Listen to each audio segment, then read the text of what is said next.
2023년 가을 평양 창광산 관저. 북한 영부인 리설주는 11살 딸 주애의 머리카락이 빠지는 걸 보며 결심했습니다. 후계자 수업을 받던 딸이 악몽에 시달리고 스트레스로 탈모까지 생긴 거였죠. 엄마, 나는 왜 태어났어요? 잠꼬대로 이런 말을 하는 11살 아이를 보며 한 엄마는 불가능한 선택을 했습니다. 영부인 신분을 버리고 딸과 함께 탈북하기로요. 과연 세계에서 가장 삼엄한 감시 속에 살던 그녀가 어떻게 탈출에 성공했을까요? 지금부터 그 이야기를 들려드리겠습니다. 구독과 좋아요를 눌러주시면 북에 있는 수천만 동포들에게 큰 응원이 됩니다. 소감을 댓글로 달아주시면 감사한 마음으로 인사드리겠습니다. 여러분, 제 이야기를 시작하기 전에 먼저 말씀드리고 싶은 게 있습니다. 저는 리설주입니다. 북한에서 영부인이라 불렸던 사람이죠. 하지만 지금 제가 여러분께 들려드릴 이야기는 영부인의 화려한 삶이 아닙니다. 한 사람의 엄마가 딸을 살리기 위해 목숨을 걸었던 이야기입니다. 그 모든 것은 2023년 가을 평양 창광산 관저에서 시작되었습니다. 그날도 어김없이 새벽 6시에 눈을 떴습니다. 알람 소리가 아니라 몸의 밴 습관 때문이었죠. 영부인은 늦잠을 잘 수 없었으니까요. 창밖으로 대동강이 보였습니다. 아침 안개가 강 위에 피어오르는 모습이 참 아름다웠어요. 어릴 적 고향에서 보던 그 풍경처럼요. 하지만 그 아름다움도 잠시, 저는 곧 현실로 돌아와야 했습니다. 복도에는 이미 경호원들이 대기하고 있었습니다. 제가 화장실을 가든 물을 마시러 가든 항상 누군가 따라다녔죠. 여러분도 아시다시피 부잣집 안주인이라고 다 행복한 건 아니더라고요. 아침 7시 딸 주애와 함께 아침 식사를 했습니다. 11살 된 제 딸은 그날도 밥그릇을 앞에 두고 한숨을 쉬고 있었어요. 엄마, 오늘도 학교 가기 싫어요. 주애의 목소리에는 피곤함이 가득했습니다. 11살 아이가 할 말이 아니었죠. 저는 딸의 작은 손을 꼭 잡아주며 말했습니다. 그래도 가야지. 공부 열심히 해야 하잖아. 하지만 속으로는 알고 있었어요. 주애가 다니는 학교는 보통 학교가 아니었습니다. 김일성 종합대학 부속학교. 그곳에서 주애는 후계자 수업을 받고 있었죠. 11살 아이에게 말입니다. 주애는 밥을 몇 숟가락 뜨더니 조용히 물었습니다. 엄마, 텔레비전에 나오는 남한 아이들은 왜 자유롭게 웃어요? 우리는 왜 항상 조심해야 해요? 그 순간 제 가슴이 철렁 내려앉았습니다. 주변을 둘러봤죠. 다행히 경호원들이 조금 떨어져 있었습니다. 저는 주애에게 속삭였어요. 주애야, 그런 말 조심해야 해. 알았지? 주애는 고개를 끄덕였지만 그 눈빛에는 의문이 가득했습니다. 11살 아이가 왜 자기 생각을 말하면 안 되는지 이해할 수 없었던 거죠. 저도 마찬가지였습니다. 대답해 줄 수가 없었어요. 아니, 대답하면 안 됐던 거죠. 아침 식사를 마치고 공식 일정을 준비했습니다. 오늘은 평양 어린이 병원 방문이 예정되어 있었죠. 옷장을 열었습니다. 수입 명품으로 가득한 옷장이었어요. 스위스제 시계, 프랑스제 가방, 이탈리아제 구두. 북한 주민들은 배급도 제대로 못 받는데 저는 이런 것들로 둘러싸여 있었습니다. 그때는 몰랐어요. 아니, 모른 척했던 거겠죠. 이 모든 게 얼마나 많은 사람들의 희생 위에 있는지를. 화장을 하고 옷을 차려입었습니다. 거울 속 제 모습은 완벽했어요. 완벽한 미소, 완벽한 자세, 완벽한 영부인. 하지만 그 거울 속 여자가 진짜 저인지는 모르겠더라고요. 저는 원래 노래하는 걸 좋아했습니다. 은하수간현악단에서 무대에 설 때가 가장 행복했어요. 그때만큼은 제가 저였으니까요. 하지만 영부인이 된 후 제 인생은 제 것이 아니었습니다. 오전 10시 차량에 올랐습니다. 어린이 병원으로 가는 길, 차창 밖으로 평양 거리가 보였어요. 깨끗하게 정돈된 거리, 웃으며 걸어가는 사람들. 하지만 저는 알고 있었죠. 저 웃음이 진짜인지 아닌지. 우리 어머니 세대가 6.25 때 겪으셨던 것처럼 지금도 많은 사람들이 힘들게 살고 있다는 거리요. 병원에서는 아이들이 줄지어 서서 박수로 맞이했습니다. 저는 미소 지으며 아이들 머리를 쓰다듬어 주었죠. 사진 기자들이 셔터를 눌러댔어요. 하지만 제 눈에는 아이들의 창백한 얼굴이 보였습니다. 영양실조로 야윈 몸, 제대로 된 치료도 받지 못하는 아이들. 그 아이들을 보면서 문득 제 딸 주애가 떠올랐습니다. 주애는 이 아이들과 같은 나이인데 얼마나 다른 삶을 살고 있는지. 저녁 무렵 관저로 돌아왔습니다. 주애는 학교에서 돌아와 있었어요. 아이의 얼굴이 창백했습니다. 저는 주애를 안아주며 물었죠. 주애야, 오늘 학교 어땠어? 주애는 한참을 말이 없다가 작은 목소리로 대답했습니다. 엄마, 피곤해요. 그냥 자고 싶어요. 11살 아이 입에서 나온 말이었습니다. 아이들은 피곤하다고 말하기 전에 놀고 싶다고, 배고프다고, 친구 만나고 싶다고 말해야 하는 나이잖아요. 제 가슴이 미어졌습니다.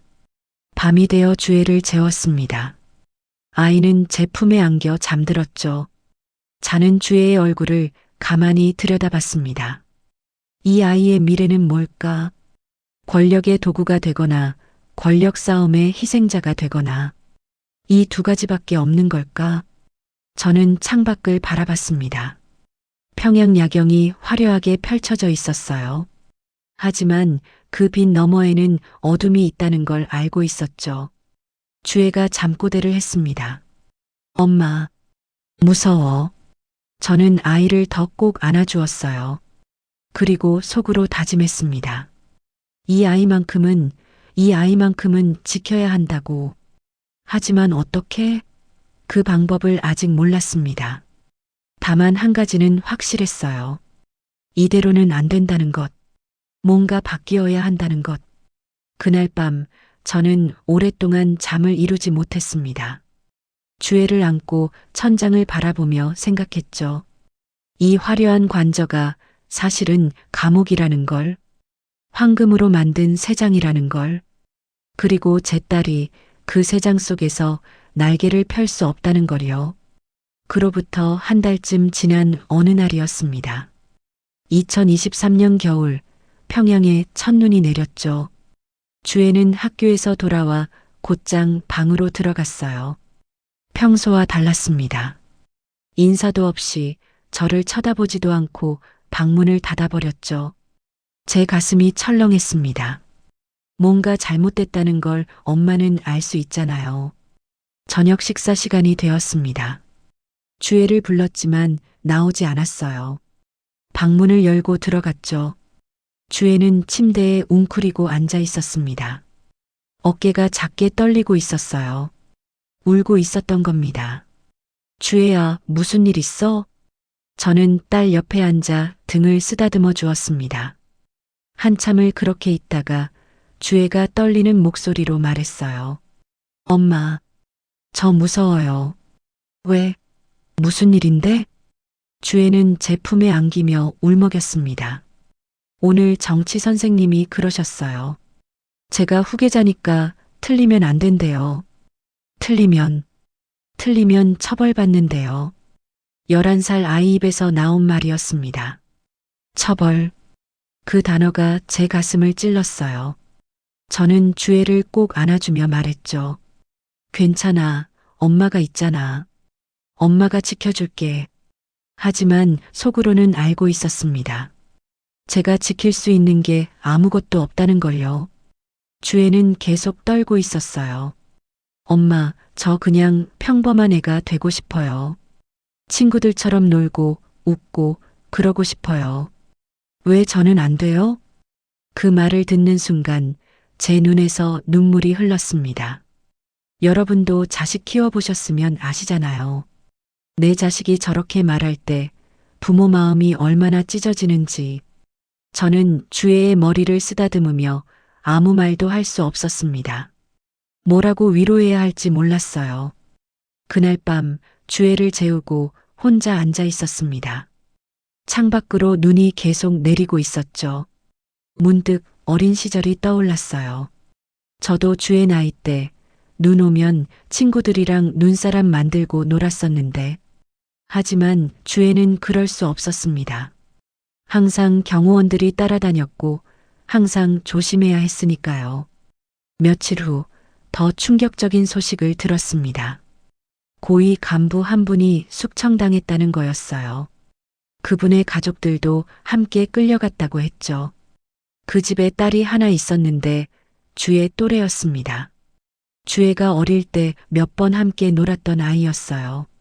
엄마, 수진이는 어디 갔어요? 주애가 그 아이를 찾았습니다. 저는 어떻게 설명해야 할지 몰랐어요. 수진이는 멀리 이사 갔어. 갑자기요? 인사도 없이요? 주애의 눈에는 의문이 가득했습니다. 저는 더 이상 대답할 수 없었죠. 아니, 대답하면 안 됐던 겁니다. 하지만 그 순간 깨달았어요. 내일은 우리 차례일 수도 있다는 걸. 주애도 저도 언제 어떻게 될지 모른다는 걸요. 그날 이후 주애는 더 조용해졌습니다. 학교에서 돌아오면 말이 없었어요. 밥도 잘 안 먹었죠. 11살 아이의 눈빛에서 빛이 사라지고 있었습니다. 엄마로서 그걸 지켜보는 게 얼마나 고통스러웠는지 모릅니다. 어느 날 밤이었습니다. 주애의 비명소리에 깜짝 놀라 방으로 달려갔어요. 주애는 악몽을 꾸고 있었습니다. 싫어. 가지 마. 수진아. 주애는 식은땀을 흘리며 소리치고 있었죠. 저는 주애를 흔들어 깨웠습니다. 주애야, 괜찮아. 꿈이야, 꿈. 주애는 눈을 뜨더니 제 품에 안겼어요. 온몸이 떨리고 있었습니다. 엄마, 무서운 꿈 꿨어요. 우리도 수진이처럼 어디론가 끌려가는 꿈이었어요. 그 말을 듣는 순간 저는 결심했습니다. 이대로는 안 되겠다고. 이 아이를 이렇게 키울 수는 없다고. 주애를 안고 창밖을 바라봤어요. 평양 야경 너머 어딘가 자유로운 세상이 있을 텐데, 그곳에서는 아이들이 이렇게 무서워하지 않고 살 수 있을 텐데. 엄마, 우리 언제쯤 자유로워질 수 있어요? 주애가 제 품에서 물었습니다. 11살 아이 입에서 자유라는 단어가 나왔어요. 저는 주애의 머리를 쓰다듬으며 대답했죠. 언젠가는 꼭 그럴 거야. 하지만 속으로는 생각했습니다. 언젠가가 아니라 지금 자유로워져야 한다고. 이 아이를, 이 아이만큼은 살려야 한다고요. 그날 밤 주애를 재우고 혼자 앉아 있었습니다. 우리 부모님 세대는 6.25 때 자식 없고 피난길에 올랐다고 하셨어요. 목숨 걸고 남쪽으로 내려갔다고. 지금 저도 그 심정을 조금은 알 것 같았습니다. 내 새끼만이라도 살려야겠다는 그 마음. 어디든 데려가서 자유롭게 살게 해주고 싶다는 그 마음 말이죠. 거울을 봤습니다. 영부인 리설주가 아니라 그냥 엄마 리설주가 보였어요. 주애를 지키고 싶은 평범한 엄마의 얼굴이었죠. 저는 그 순간 알았습니다. 제가 무엇을 해야 하는지를요. 주애의 방으로 살짝 들어가 봤습니다. 아이는 잠들어 있었어요. 하지만 잠결에도 미간을 찌푸리고 있었죠. 11살 아이가 편히 자지도 못하는 세상. 이게 정상일까요? 저는 주애의 이마에 입을 맞추며 속삭였습니다. 주애야, 엄마가 꼭 널 지켜줄게. 약속해. 그리고 마음속으로 다짐했어요. 이 아이의 미래를 바꿔주겠다고. 이 아이가 평범하게 자유롭게 살 수 있게 해주겠다고. 설령 제 목숨을 걸어야 한다 해도요. 2024년 봄이 왔습니다. 평양에 진달래가 피기 시작했죠. 예전 같았으면 주애와 함께 모란봉이라도 나들이 갔을 텐데 이제는 그럴 수도 없었습니다.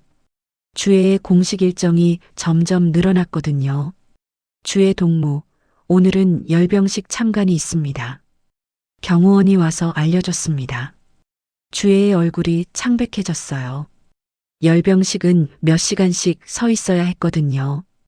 11살 아이가 꼿꼿이 서서 미소 지으며 손 흔들어야 했습니다. 조금만 자세가 흐트러져도 바로 지적받았죠. 주애야, 힘들면 엄마한테 말해. 저는 딸의 손을 잡아며 말했습니다. 하지만 주애는 고개를 저었어요. 괜찮아요, 엄마. 제가 해야 하는 일이잖아요. 11살 아이 입에서 나온 말이었습니다. 해야 하는 일. 아이들은 놀아야 하고 공부해야 하고 친구 만나야 하는 나이인데 주애에게는 해야 하는 일이 있었어요. 국가적인 의무 말이죠. 열병식 날이었습니다. 주애는 새벽부터 준비했어요. 머리 모양, 옷차림, 표정 연습까지. 거울 앞에서 미소 짓는 연습을 하는 딸을 보며 제 가슴이 미어졌습니다. 주애야, 미소는 그렇게 짓는 게 아니야. 더 밝게, 더 환하게. 옆에서 담당자가 지적했어요. 주애는 다시 미소를 지었습니다. 억지로 만든 미소였죠. 11살 아이의 진짜 웃음이 아니었어요. 행사장에 도착했습니다. 수만 명의 사람들이 모여 있었죠. 주애는 제 옆에 서서 몇 시간 동안 움직이지 않고 서 있어야 했습니다. 해가 뜨겁게 내리쬐었어요.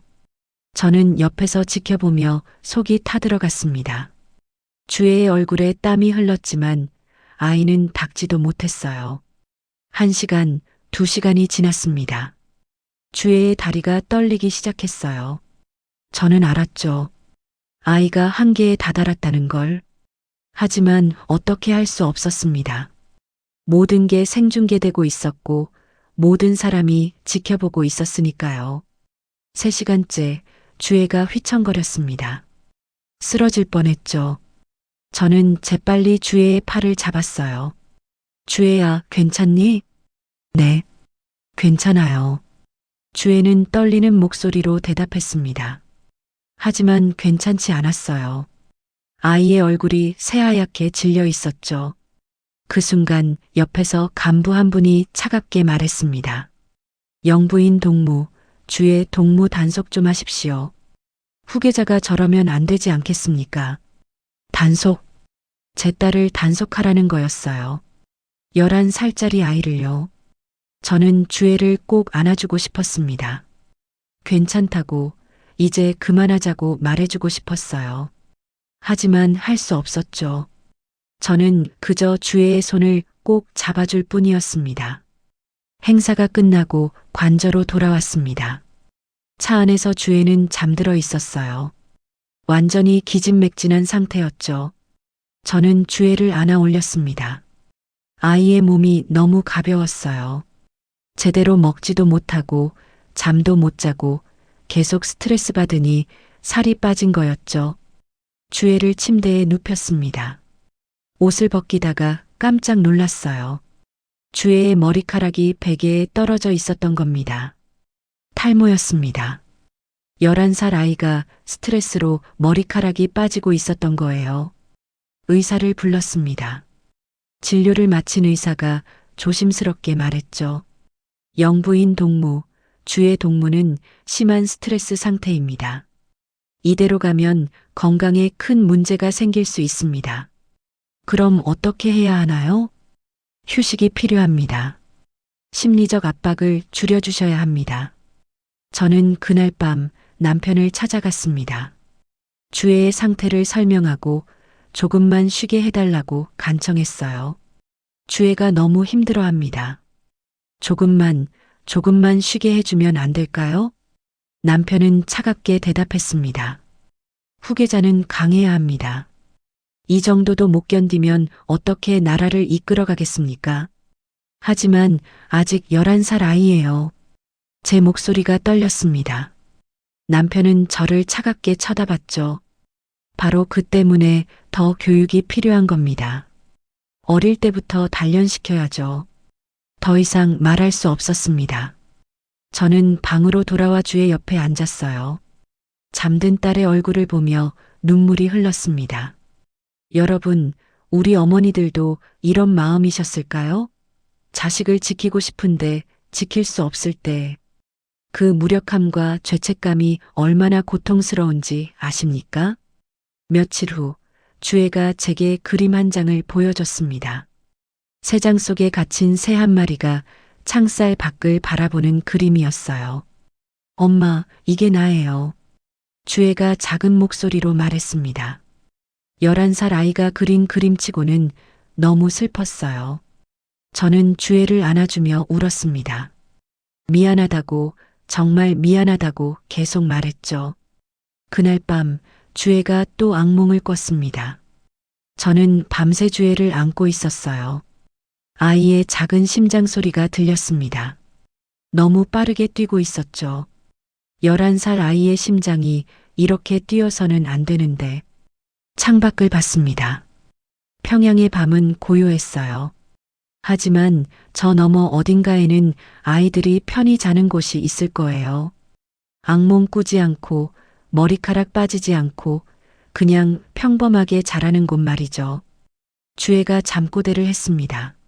엄마, 나는 왜 태어났어요? 그 말을 듣는 순간 제 심장이 멎는 줄 알았습니다. 11살 아이 입에서 나온 말이었어요. 자기가 왜 태어났냐고. 저는 주애를 더 꼭 안아주며 속삭였죠. 주애야, 너는 소중한 아이야. 엄마의 보물이야. 그걸 잊지 마. 하지만 속으로는 결심했습니다. 이대로는 안 되겠다고. 이 아이만큼은 살려야겠다고. 이 세상에서 꺼내줘야겠다고요. 설령 그게 제 목숨을 거는 일이라 해도 말이죠. 2024년 여름이 왔습니다. 주애의 건강은 더 나빠지고 있었어요. 불면증, 탈모, 식욕 부진. 11살 아이가 겪어서는 안 될 증상들이었죠. 의사들은 계속해서 휴식이 필요하다고 했지만 아무도 들어주지 않았습니다. 어느 날 밤이었습니다. 주애가 또 악몽에서 깨어났어요. 온몸이 땀으로 젖어 있었죠. 저는 주애를 안아주며 등을 토닥여줬습니다. 주애야, 괜찮아. 엄마가 여기 있어. 주애는 떨리는 목소리로 물었어요. 엄마, 우리 언제까지 이렇게 살아야 해요? 나 너무 힘들어요. 그 순간 저는 결심했습니다. 더 이상 미룰 수 없다고. 이 아이를 지금 당장 이곳에서 꺼내줘야 한다고요. 저는 주애를 마주보며 조용히 물었습니다. 주애야, 엄마가 물어볼 게 있는데 엄마랑 멀리 여행 가고 싶니? 주애의 눈이 반짝였습니다. 오랜만에 보는 빛이었어요. 진짜요, 엄마? 우리 여행 갈 수 있어요? 응, 하지만 아주 먼 곳이야. 그리고 아무한테도 비밀이야. 아빠한테도 동생들한테도 말하면 안 돼. 주애는 고개를 끄덕였습니다. 엄마, 거기 가면 친구들처럼 놀 수 있어요? 학교도 평범하게 다닐 수 있어요? 응, 그럴 수 있어. 주애가 제 품에 안기며 말했어요. 엄마, 나 무섭긴 한데. 엄마랑 같이면 괜찮아요. 엄마만 있으면 나는 어디든 갈 수 있어요. 그 말을 듣는 순간 제 눈에서 눈물이 흘렀습니다. 이 아이가 얼마나 용감한지. 11살밖에 안 됐는데 말이죠. 저는 주애를 꼭 안아주며 속삭였어요. 주애야, 엄마가 꼭 널 지켜줄게. 약속해. 그날부터 저는 계획을 세우기 시작했습니다. 조심스럽게, 아주 조심스럽게요. 먼저 신뢰할 수 있는 사람을 찾아야 했어요. 경호원 중에 한 분이 계셨습니다. 오래 저를 지켜온 분이었죠. 저는 그분을 조용히 불렀습니다. 저를 믿고 도와주실 수 있겠습니까? 그분은 한참을 저를 바라보시더니 조용히 고개를 끄덕였어요. 영부인 동무, 주의 동무가 얼마나 힘들어하는지 제가 모를 줄 아십니까? 제게도 딸이 있습니다. 돕겠습니다. 그분과 함께 계획을 세웠습니다. 해외 순방 기회를 이용하기로 했죠. 러시아 방문 때 국경을 넘는 거였어요. 자금도 준비해야 했습니다. 다행히 제 명의로 된 해외 계좌가 있었죠. 몰래 접근해서 일부를 빼냈습니다. 준비하는 동안 저는 매일 밤 주애와 시간을 보냈어요. 혹시 실패하면 이게 마지막 일 수도 있으니까요. 주애의 자는 얼굴을 보며 제 선택이 맞는지 계속 자문했습니다. 어느 날 밤 어린 아들들 방에 갔습니다. 자고 있는 아들들을 보며 가슴이 찢어졌어요.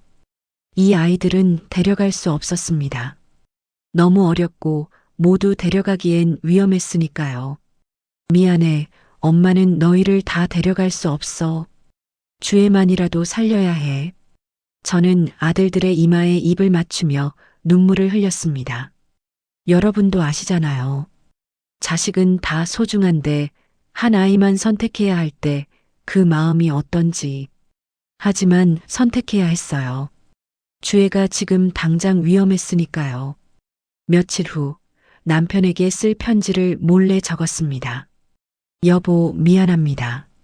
저는 더 이상 영부인이 아니라 한 사람의 엄마로 살고 싶습니다. 주애를 지키는 게 제 마지막 의무입니다.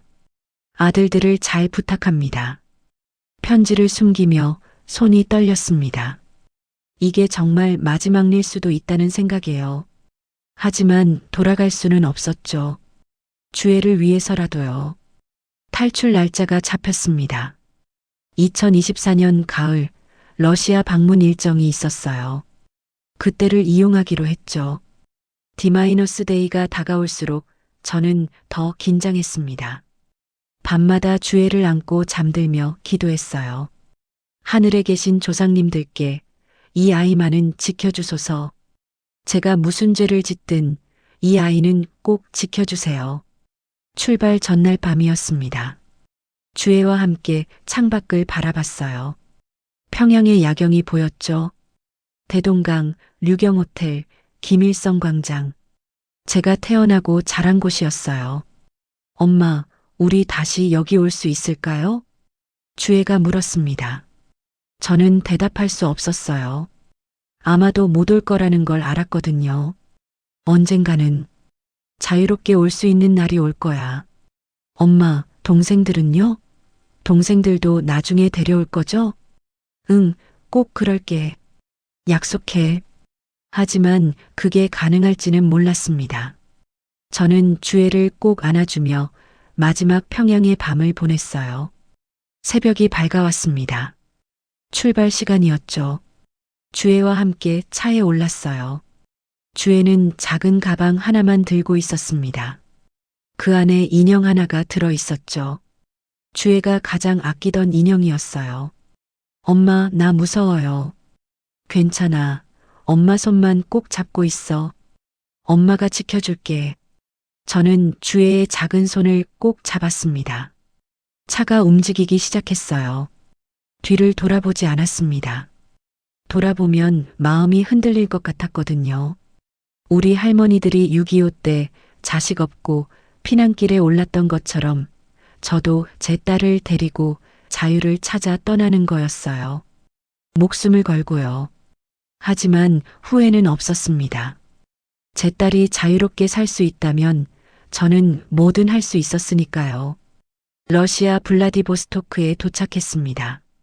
공식 일정을 마치고 그날 밤이 D-데이였어요. 심장이 터질 것 같았습니다. 주애는 제 옆에서 떨고 있었죠.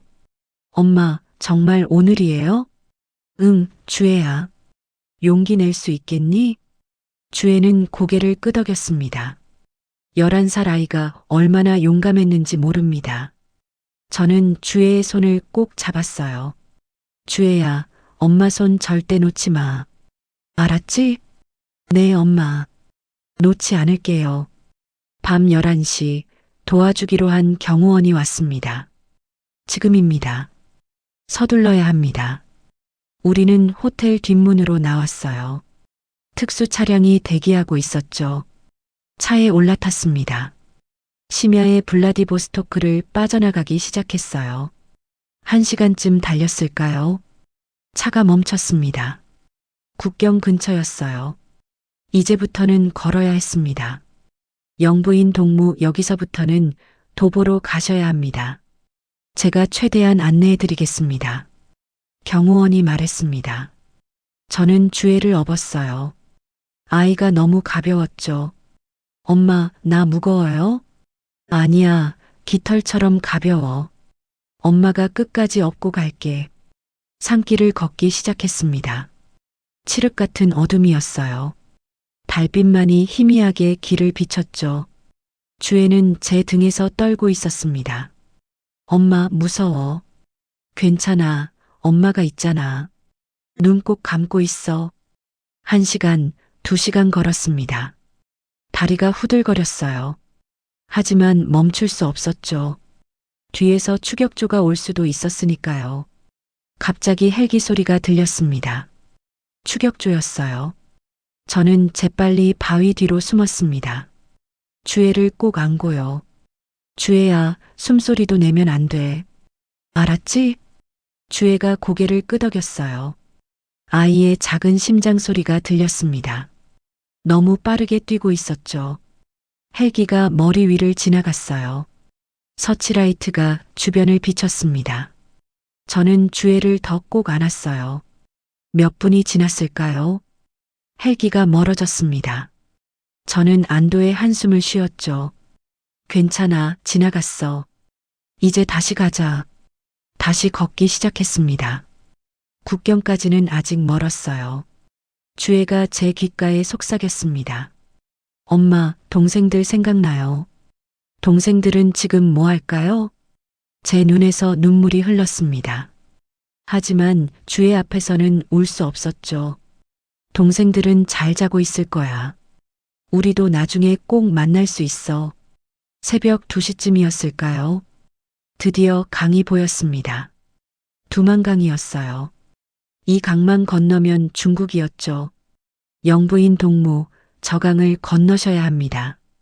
제가 먼저 안전한지 확인해 보겠습니다. 경호원이 강으로 내려갔습니다. 물이 차가워 보였어요. 가을이라 수온이 낮았죠. 엄마, 저 물 무서워요. 주애가 떨며 말했습니다. 저는 주애를 안아주며 말했어요. 괜찮아. 엄마가 업고 갈게. 넌 그냥 엄마만 꼭 잡고 있어. 경호원이 손짓했습니다. 안전하다는 신호였어요. 저는 주애를 업고 강으로 내려갔습니다. 물이 차가웠어요. 무릎까지 차올랐죠. 주애야, 엄마 목 꼭 잡고 있어. 절대 놓으면 안 돼. 주애의 작은 팔이 제 목을 감았습니다. 저는 한 걸음 한 걸음 강을 건넜어요. 물이 허리까지 차올랐습니다. 주애가 떨며 말했어요.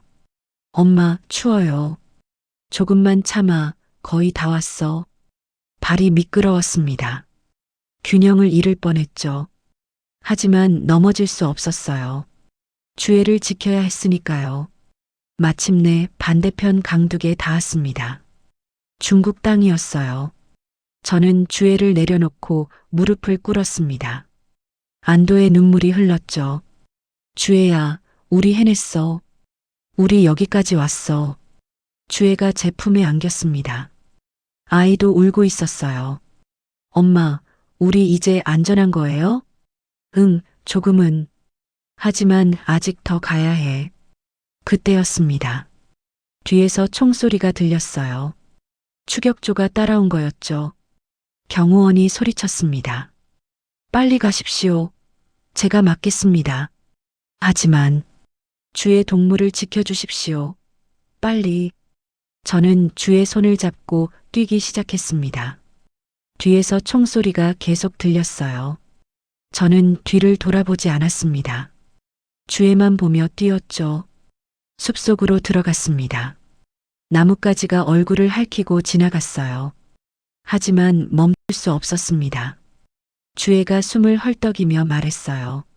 엄마, 나 못 뛰겠어요. 조금만 더 가자. 저는 다시 주애를 업었습니다. 온 힘을 다해 뛰었어요. 폐가 터질 것 같았지만 멈출 수 없었죠. 1시간쯤 뛰었을까요?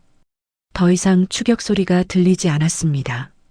저는 나무 밑에 주저앉았어요. 주애도 기진맥진한 상태였죠. 엄마, 그분은요? 경호원 아저씨는요? 저는 대답할 수 없었습니다. 아마도 그분은. 저는 그저 하늘을 향해 기도했어요. 고맙습니다. 정말 고맙습니다. 하늘에서 편히 쉬소서. 주애가 울기 시작했습니다. 엄마, 우리 때문에. 저는 주애를 꼭 안아주었어요. 주애야, 그분은 우리를 살려주신 거야. 그러니까 우리는 잘 살아야 해. 자유롭게, 행복하게 살아야 해. 그게 그분께 보답하는 거야. 동이 트기 시작했습니다. 중국 땅에서 맞는 첫 아침이었어요. 저는 주애와 함께 떠오르는 해를 바라봤습니다. 주애야, 우리 해냈어. 이제 시작이야. 주애가 제 손을 꼭 잡았습니다. 엄마, 고마워요. 나를 데리고 나와줘서. 저는 주애를 안아주며 속삭였어요. 엄마가 널 지켜줄게. 끝까지. 중국에 도착한 첫날, 우리는 조선족 마을로 갔습니다. 미리 연락해둔 분이 계셨거든요. 문을 두드리자 50대쯤 되어 보이는 아주머니가 나오셨어요. 어서 오세요. 빨리 들어오세요. 좁은 방 하나였습니다. 하지만 따뜻했어요. 아주머니는 우리에게 더운 물과 음식을 주셨죠. 많이 힘드셨죠? 일단 쉬세요. 여긴 안전합니다. 주애는 며칠 만에 제대로 된 음식을 먹었어요. 아이가 급하게 먹는 걸 보며 제 가슴이 아팠습니다. 천천히 먹어, 주애야. 이제 괜찮아. 하지만 괜찮지 않았어요. 우리는 계속 숨어 지내야 했죠. 북한 공작원들이 우리를 찾고 있었으니까요. 며칠 후 아주머니가 말씀하셨습니다. 외모를 바꾸셔야 해요. 특히 주의 양이 너무 눈에 띄어요. 그날 저녁 저는 주애의 머리를 염색했습니다. 검은 머리를 갈색으로요. 주애는 거울을 보며 신기해했어요. 엄마, 나 다른 사람 같아요. 그게 좋은 거야. 이제 우리는 평범한 사람들이야. 저도 외모를 바꿨습니다. 머리를 자르고 염색하고 화장을 지웠죠. 거울을 봤어요. 영부인 리설주는 사라지고 그냥 탈북민 리설주가 있었습니다. 일주일쯤 지났을까요? 아주머니가 급하게 들어오셨어요. 공안이 단속 나왔대요. 빨리 숨으셔야 해요. 저는 주의 손을 잡고 옷장 속으로 들어갔습니다. 좁고 어두운 공간이었죠. 주애가 떨고 있었어요. 엄마, 무서워. 쉿, 조용히 해야 해. 엄마가 있어. 밖에서 발소리가 들렸습니다. 문 두드리는 소리, 큰 목소리. 중국어였어요. 제 심장이 터질 것 같았습니다. 주애를 꼭 안았죠. 한참 후에 소리가 멀어졌습니다. 아주머니가 옷장을 열어주셨어요. 다행이에요. 넘어갔어요. 저는 안도의 한숨을 쉬었습니다. 하지만 알았죠. 이곳도 안전하지 않다는 걸요. 그날부터 우리는 자주 이사를 다녔습니다. 일주일에 한 번씩, 때로는 며칠에 한 번씩이요. 주에는 학교도 못 갔어요. 밖에 나갈 수도 없었죠. 엄마, 나 언제쯤 학교 갈 수 있어요? 곧. 조금만 더 참자. 하지만 얼마나 더 참아야 하는지 몰랐습니다.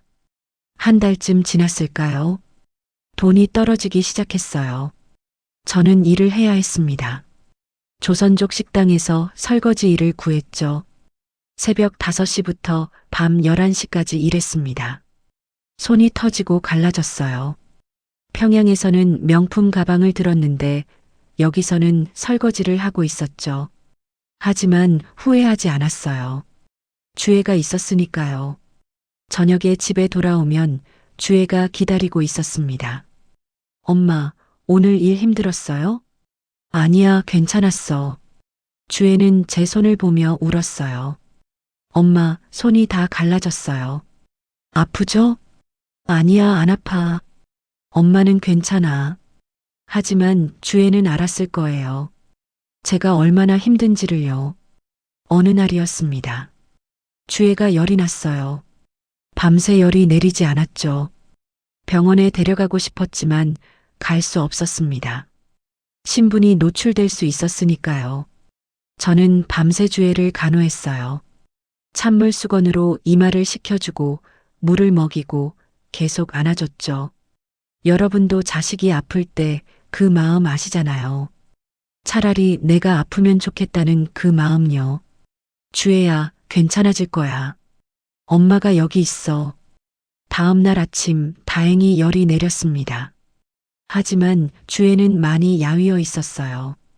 제대로 먹지도 못하고 밖에도 못 나가니 건강이 나빠지고 있었죠. 아주머니가 몰래 약을 구해다 주셨어요. 이거라도 드세요. 아이가 너무 약해요. 고맙습니다. 정말 고맙습니다. 같은 핏줄인데 당연한 거죠. 그런데요. 아주머니가 조심스럽게 말씀하셨어요. 여기도 이제 위험해요. 북에서 사람들이 계속 찾아다니고 있어요. 한국으로 가시는 게 나을 것 같아요. 한국. 저는 생각해 봤어요. 그곳에 가면 정말 안전할까? 주애가 학교에 갈 수 있을까? 그날 밤 주애와 이야기를 나눴습니다. 주애야, 우리 한국으로 갈까? 한국이요? 텔레비전에서 본 그곳이요? 응, 거기 가면 내가 학교도 다니고 친구도 사귈 수 있어. 주애의 눈이 반짝였습니다. 정말요? 나 정말 평범한 애가 될 수 있어요? 응, 그럴 수 있어. 주애가 제 품에 안기며 말했어요. 엄마, 그럼 가요. 엄마랑 같이면 어디든 괜찮아요. 그날부터 저는 한국행을 준비하기 시작했습니다. 한국 선교사 네트워크와 연결됐어요. 동남아시아를 경유해서 가야 한다고 했죠. 중국을 떠나기 전날 밤이었습니다. 주애와 함께 작은 창문으로 밖을 내다봤어요. 엄마, 북에 있는 동생들 보고 싶어요. 나도 보고 싶어. 하지만 우리가 먼저 안전한 곳에 가야 해. 그래야 나중에 동생들도 도울 수 있어. 주애가 고개를 끄덕였습니다. 12살이 된 주애는 많이 성숙해져 있었어요. 아이는 더 이상 어린아이가 아니었습니다. 힘든 시간을 견뎌낸 강한 아이였죠. 엄마, 고마워요. 나를 포기하지 않아줘서. 그 말을 듣는 순간 제 눈에서 눈물이 흘렀습니다.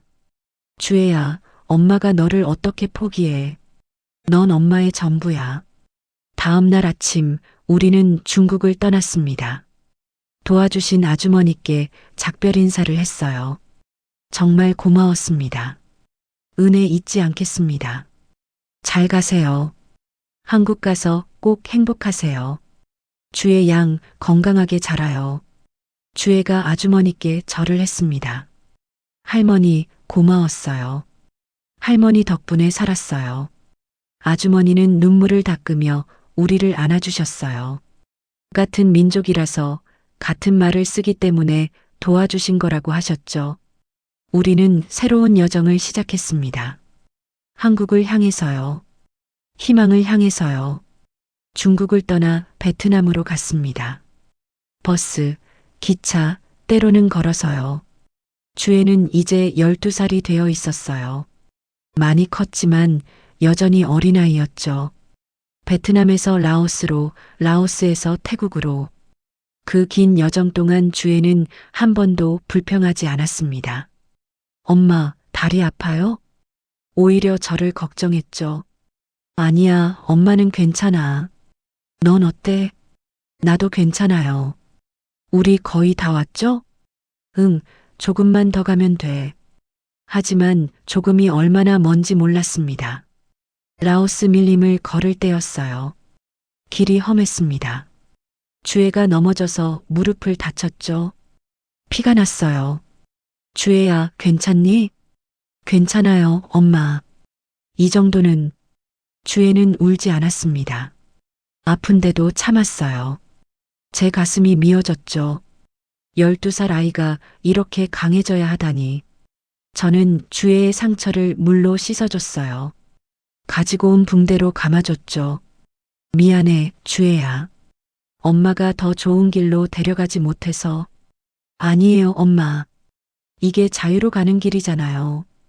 12살 아이 입에서 나온 말이었습니다. 자유로 가는 길. 저는 주애를 꼭 안아줬어요. 밤에는 밀림 속에서 잤습니다. 모기가 많았어요. 주애는 온몸이 모기에 물렸죠. 엄마, 가려워. 참아야 해, 주애야. 곧 나아질 거야. 저는 주애를 안고 밤새 모기를 쫓아줬습니다. 잠도 못 잤어요. 주애만 재우려고요. 일주일쯤 걸어서 태국 국경에 도착했습니다.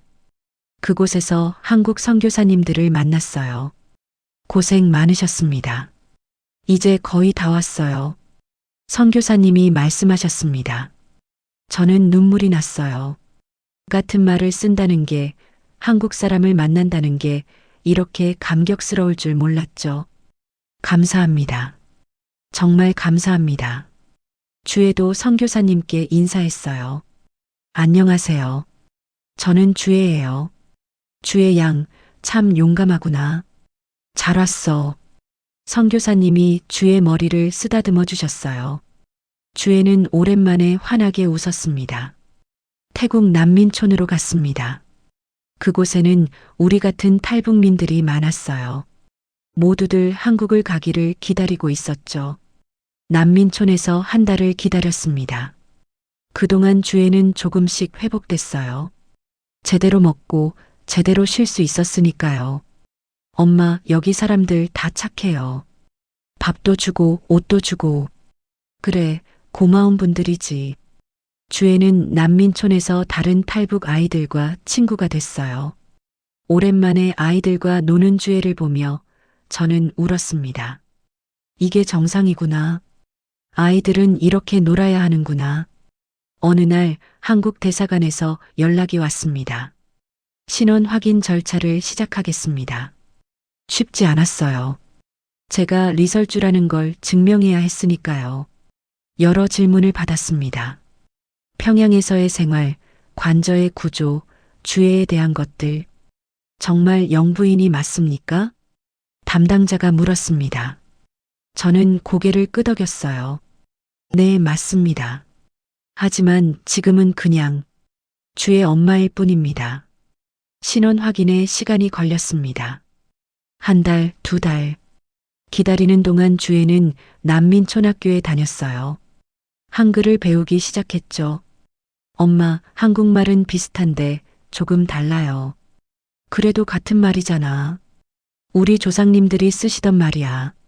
주애는 열심히 공부했습니다. 한국에 가서 학교 다니고 싶다고 했죠. 그런데 어느 날이었습니다. 북한 공작원으로 보이는 사람들이 난민촌 근처에 나타났어요. 영부인 동물을 찾아다니는 것 같습니다. 조심하셔야 합니다. 선교사님이 경고해 주셨어요. 저는 주애를 더 숨겼습니다. 밖에도 못 나가게 했죠. 엄마, 우리 또 도망가야 해요? 아니야, 여기는 안전해. 태국 경찰이 지켜주고 있어. 하지만 불안했습니다. 언제 어떻게 될지 모르니까요. 며칠 후 한국 대사관에서 급하게 연락이 왔습니다. 지금 당장 오십시오. 위험합니다. 저는 주의 손을 잡고 대사관으로 뛰었어요. 심장이 터질 것 같았죠. 주애도 떨고 있었습니다. 엄마, 괜찮아요? 응, 괜찮아. 조금만 더 가면 돼. 대사관 앞에 도착했습니다. 철문이 보였어요. 그 철문 안으로 들어가기만 하면 됐죠. 갑자기 뒤에서 소리가 들렸습니다. 리설주 동무. 북한말이었어요. 공작원들이었습니다. 저는 주애를 꼭 잡고 뛰었어요. 빨리 주혜야. 철문까지 몇 미터 남지 않았습니다. 경비원이 문을 열어주고 있었어요. 뛰어요. 빨리. 저는 주혜를 밀어 넣었습니다. 주혜가 먼저 들어갔어요. 저도 뛰어들었죠. 철문이 쾅 닫혔습니다. 안전했습니다. 저는 주혜를 안고 주저앉았어요. 눈물이 흘렀죠. 다행이다. 다행이야. 주혜도 울고 있었습니다. 엄마, 무서웠어요. 나도 무서웠어. 하지만 이제 괜찮아. 우리 안전해. 대사관 직원이 다가왔습니다. 이제 안전합니다. 곧 한국으로 갈 수 있습니다. 그 말을 듣는 순간 모든 긴장이 풀렸어요. 저는 주혜를 안고 울었습니다.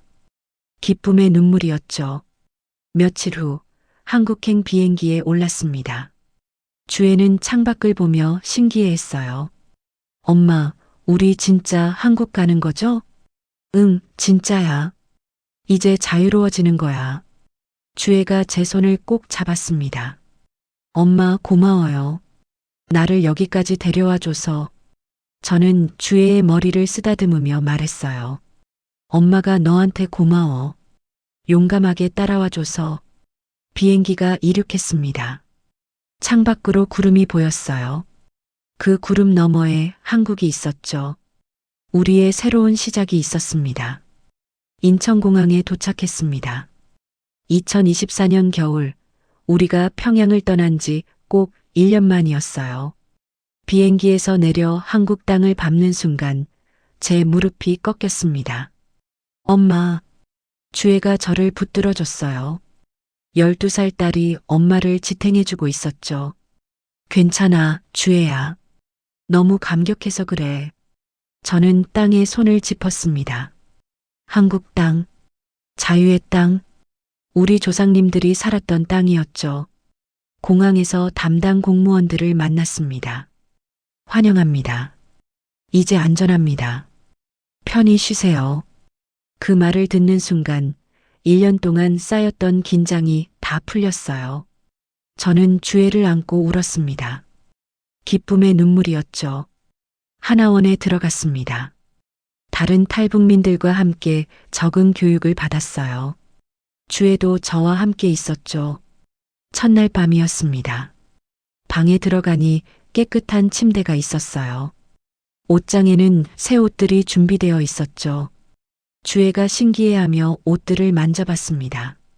엄마, 이거 다 우리 거예요? 응, 다 내 거야. 주혜는 새 옷을 입어봤어요.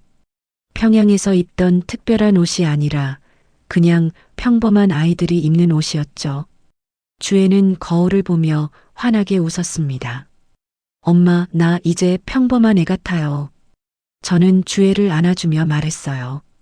응, 넌 이제 평범한 아이야. 내가 원하던 대로. 그날 밤 주혜는 오랜만에 악몽 없이 잤습니다. 편안한 얼굴이었어요. 저는 주혜의 잠든 얼굴을 보며 생각했죠. 드디어 해냈구나. 이 아이를 자유롭게 해줬구나. 다음 날부터 교육이 시작됐습니다. 한국 사회에 대해 배우고 한국말을 제대로 배우고 생활 방식을 익혔어요.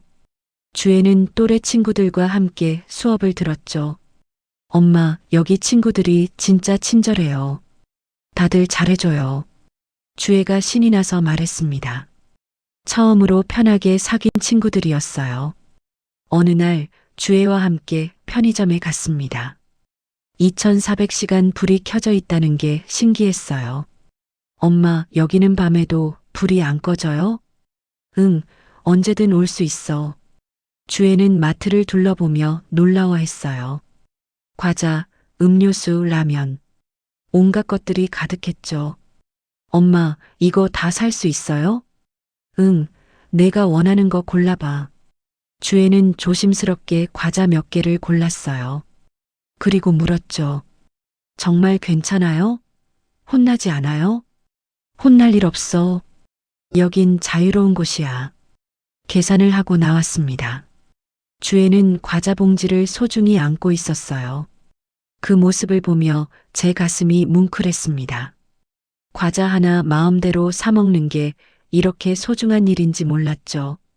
하나원을 수료하고 아파트를 배정받았습니다. 작은 투룸이었어요. 하지만 우리에게는 궁전 같았죠. 주혜야, 이게 우리 집이야. 진짜요? 우리만의 집이요? 응, 이제 우리는 여기서 살아.